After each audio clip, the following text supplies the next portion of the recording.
Swamy, Faith Journal continues after this break.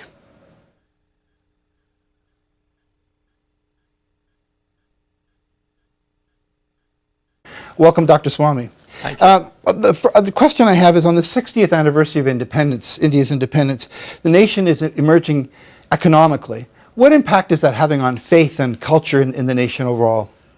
Well, it's having two different types of effects. One is a positive one is a negative one. And I don't know how it's all going to work out because globalization is moving at breakneck speed. The positive side is that suddenly the rich Indians, well-to-do Indians are feeling the need for how to manage stress, and they are increasingly turning to spiritual leaders in India, and the spiritual leaders are getting enormous audiences, very large. I mean, we politicians feel jealous of the turnout, with people coming. Not only in the politics, we have to bring people, we have to arrange for their accommodation, the travel and so on. Here people not only come on their own, but they also pay for listening to these spiritual leaders, yoga teachers. So there's been a tremendous growth of temples, temple revenues and so on. And as the prosperity has increased, the possibility of a renaissance in Hinduism, thanks to these broad-minded spiritual teachers who have spawned across the country. They've also come abroad, some of them, and set up places here. But the negative factor is there were certain glorified institutions which are under threat. For instance, the family. The family has been a great shock absorber for the community. We have no social security system in place even today, and the unemployed or the handicapped and so on were always accommodated within the family. And the net result is that this family is being disrupted into nuclear families. We have 4 families to 5 families living together in a big place, now being converted into nuclear families. And so naturally this is one aspect. The second is the taste revolution that is taking place in terms of food, in terms of clothing and so on. That is making people concerned that whether we are losing our roots, we are forgetting our past. And the desire to learn Indian languages and so on is going down because English is such a premium, and we have so much access to learning English. So these are some negative aspects. But I think if I go by historical trends of India, the way of thinking of a Hindu is so ingrained. I think in the end the compromise will be worked out. We'll have a modern Hindu who will not have the past obscurantist practices and prejudices and superstitions, and at the same time committed to Hindu institutions. And I think globalization may help, because we see this abroad too, that rich Indians are playing a major role in ensuring that good textbooks are written on Hinduism and so on in modern language. You see, the challenge with globalization is how do you maintain your own culture in the face of this huge, I guess it's mostly Western, mostly American culture. The Japanese seem to have done a fairly good job at it. How is India going to withstand this wave, so to speak? Well, I think the Japanese haven't done a good job. They're still, I think they're still too narrow-minded. They're unable to accept foreigners. They have a huge demographic problem, and I think maybe I should have qualified good job to say they've actually put the fortress walls up, is what I should have said. Yeah, that's right.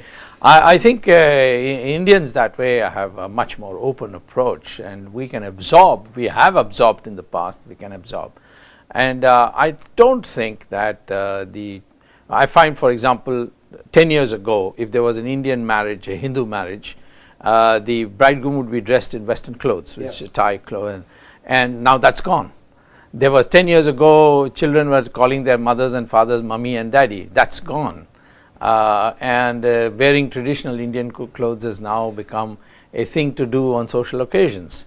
Not in the workplace, but certainly in social occasions. So there's a dual process going on. There's globalization, but at the same time, and you'll have to explain this to me, why are cities like Bombay being renamed Mumbai and Madras has become Chennai, etc.? What's going on here? Well, in the case of Bombay becoming Mumbai, it's understandable because in the local language, it was always called Mumbai. And so why should you use it by the anglicized name Fair enough. Bombay? But in the case of Chennai, of course, I think it's stupidity, because Chennai was never the old name for the city of Madras, and that's why the Madras High Court has said we'll continue to be known as Madras High Court. We will not change. So our what name. was that about? That was the party in power had a phobia about if they were to go back to the old name, the non-British name of then it would have been called Mylapore or something else, which had connotations with Hinduism, and the present dispensation in power is anti-religious. I'm fascinated by your comment earlier about how people of means are now returning to faith. Yes.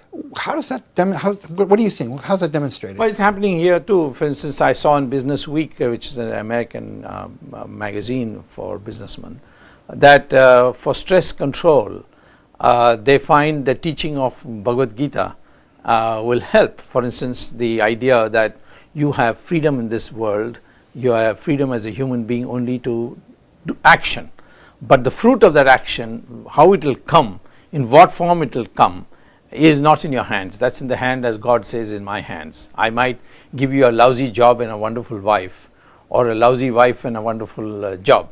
You're not going to have everything. So this reduces, this kind of mental outlook reduces stress.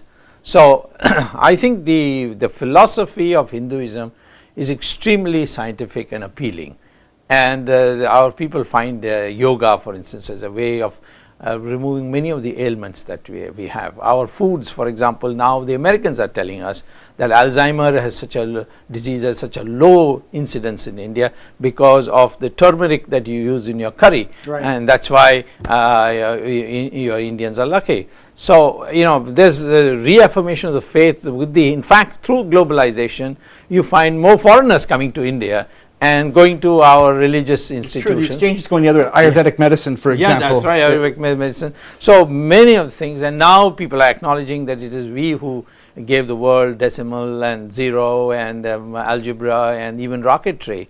So it's new sense. So pride is also coming with the knowledge of with this globalization. That's fascinating. After the break, I want to talk some more about that. Please stay with us. We'll be back shortly.